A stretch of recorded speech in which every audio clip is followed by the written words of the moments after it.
आज मैं बनाने जा रही हूँ केवल एक चीज़ से बनने वाला बहुत ही यमी डिलीशियस एकदम कुरकुरा सा स्नैक। मैंने ये बनाया है सूजी से फ्रेंच फ्राइज़, यानी कि ये है रवा फ्रेंच फ्राइज़। इतने झटपट बन जाते हैं, इतनी जल्दी बन जाते हैं, कोई झंझट नहीं है इसमें। बहुत ही आसानी से तैयार हो जाते हैं। जैसे हम आलू के बनाते हैं तो उसमें ये है कि कभी वॉश करना है, कभी बॉयल करना है, लेकिन ये रवा फिंगर्स एकदम झटपट से बन जाते हैं। ना धोने की चिंता, ना किसी चीज़ की चिंता, एकदम से बिल्कुल तैयार हो जाते हैं। तो ये रेसिपी आपको ज़रूर पसंद आएगी, बच्चों को भी बहुत पसंद आएगी। तो इस रेसिपी को आप ज़रूर देखें। हेलो फ्रेंड्स, मैं शेफाली सक्सेना आप सबका स्वागत करती हूँ अपने कुकिंग चैनल द कुकिंग अड्डा पर। तो अगर अभी तक मेरे चैनल आपने सब्सक्राइब नहीं किया है तो सब्सक्राइब ज़रूर करें और जो बेल आइकन है उसको ज़रूर प्रेस करें। इससे मेरे आने वाले सारे नोटिफिकेशन, सारी वीडियोस आप तक बहुत ही जल्दी से पहुंच जाएंगी, वो भी बिल्कुल मुफ्त। चलिए इस रेसिपी को बनाते हैं झटपट से। तो यहाँ पे मैंने लिया है 1 कप रवा। ये किसी भी तरीके का रवा या सूजी आप ले सकते हैं, छोटी हो, बारीक हो या मोटी हो। और उसमें मैं 1 छोटा चम्मच डाल रही हूँ नमक का, इस तरीके से। और इसको मैं थोड़ा सा गरम कर लूँगी। मतलब रवा को मुझे हल्का सा गरम करना है, ऐसा नहीं कि मुझे रवा को बिल्कुल भूनना है। भूनूंगी नहीं मैं, कम से कम 10 से 12 सेकंड के लिए मैं इसको अच्छे से चला लूँगी। अब ये देखिए हल्का सा गरम हो गया है। तो अब मैं ले रही हूँ पानी। तो ये उसी कप से मैंने मेजर किया है पानी, जिस कप से सूजी को मेजर किया था। और इस तरीके से मैं पानी इसमें ऐड कर देती हूँ। तो ये रेशो आप ज़रूर ध्यान रखेंगे, जितना आपने सूजी लिया है उतना आपको पानी लेना पड़ेगा। अदरवाइज़ क्या होगा, कभी जैसे पानी ज़्यादा पड़ जाता है या सूजी कम रह जाती है या जैसा भी हो, तो वो जो है वो अच्छा नहीं बन पाता है, बिल्कुल क्रिस्पी टेक्सचर नहीं आ पाता है।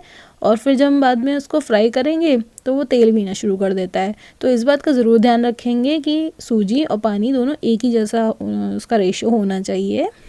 तो आप कोई भी कप आप यूज़ कर सकते हैं जिससे आप मेजर करेंगे सूजी, और उसी कप से ही आप मेजर करेंगे पानी। तो बस अब मैं इसको अच्छे से इस तरीके से चलाती रहूँगी। तो चलाते चलाते आप देखेंगे ये अच्छे से बिल्कुल गांठ जैसा बन गया है। तो इसका मतलब ये नहीं है कि ये ख़राब हो गया है, ये आप इसको चलाते रहिए, बिल्कुल आपको चलाते रहना है अच्छे से। तो लगभग ये 2 मिनट लगते हैं इसको इस तरीके से ना बनने में।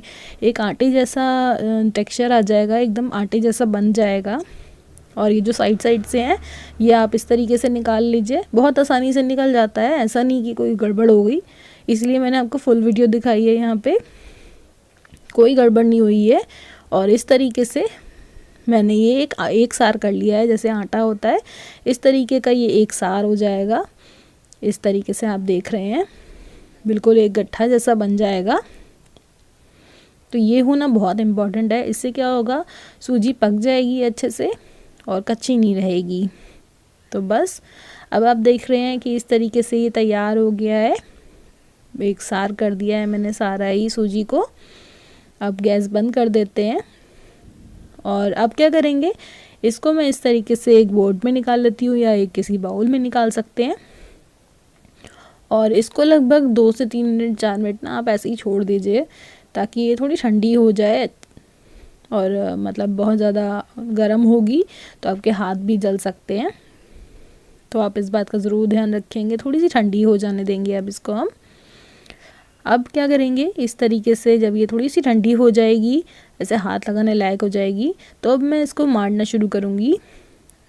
इस तरीके से जैसे आटा मारते हैं तो बिल्कुल वैसे ही आपको इसे मारना होगा।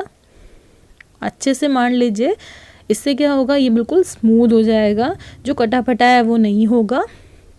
ये देखिए ये बिल्कुल स्मूथ हो गया है, ये एकदम बिल्कुल परफेक्टली स्मूथ नहीं हुआ है, लेकिन हाँ ये स्मूथ हो गया है।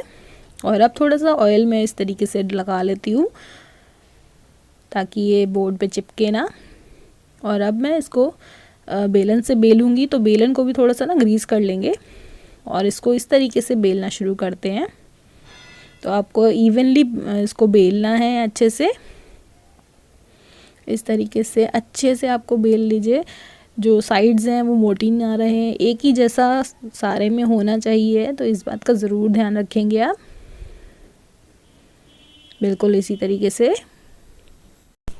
अब जब ये बिल जाएगा तो आप क्या करेंगे, इस तरीके से नाइफ़ से चारों कोनों को आप अच्छे से कट कर लेंगे। और ये जो है ये मैं साइड निकाल लेती हूँ। इस तरीके से। तो ये जो साइड्स बचेंगी ये ऐसा नहीं है इसको मुझे फेंक देना है, इन साइड्स का आप फिर से आटा मांडिए और फिर से आप इस तरीके से इसको बेल देंगे उतनी मोटाई पे, तो ये फेंकेंगी नहीं, ये साइड रख देंगे आप इसे। तो ये स्क्वायर मैंने इस तरीके से काट लिया है इसको, और अब मैं इसको फ्रेंच फ्राइज़ की जितनी आपको मोटाई रखनी है उतना ही मैं इसको काट लेती हूँ इस तरीके से। तो बड़ा पेशेंस का काम होने वाला है ये, कोई ऐसा इतनी जल्दी हो जाता है, कोई ऐसा भी नहीं कि बहुत देर लगेगी। जितना आपको चाहिए उतना आप इस तरीके से चाकू से इसको काट लेंगे। तो अब ये मैंने काट लिया है। अब मैं क्या करूँगी, इसको थोड़ा सा हाफ़ कर दूँगी क्योंकि बहुत बड़े बड़े हैं, फ्रेंच फ्राइज़ तो इतने होते नहीं हैं, तो मैं इसको जस्ट एक हाफ़ ले लेती हूँ इस तरीके से। तो ये मैंने कर लिया हाफ़। तो अब आप देखेंगे ये आसानी से निकल रहा है, ऐसा नहीं है कि चिपक गया हो, क्योंकि हमने पहले ही ग्रीस कर लिया था। और ये इतनी मोटाई पे मैंने जैसे बनाया है, ये बिल्कुल बनके तैयार हो गया है। अब क्या कर सकते हैं आप, या तो इसको आप फ्रीज़र में फ्रीज़ कर लीजिए और जब भी आपको बनाना हो तभी आप निकालिए और सीधा इसको फ्राई कर लीजिए, या फिर एकदम इंस्टेंट बनाना हो तो मैं इस तरीके से इसको अलग तो कर ही रही हूँ। और अब सीधा हम ले चलते हैं इसको कढ़ाई की तरफ।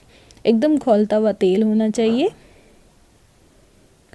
और जब ये खौलता हुआ तेल होगा तो अब मैं इसमें ये स्ट्रिप्स डाल देती हूँ।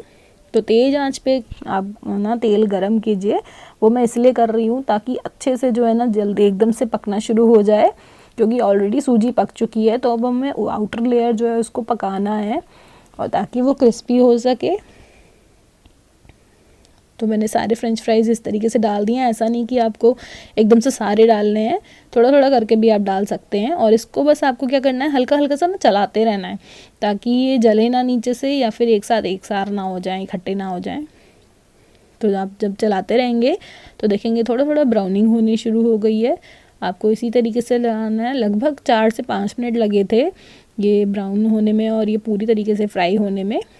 तो अब आप देखेंगे इस तरीके से ब्राउन हो गया है, अच्छा सा रंग आ गया है, गोल्डन ब्राउन हो गया है। तो अब मैं इसको एक प्लेट पे निकाल लेती हूँ।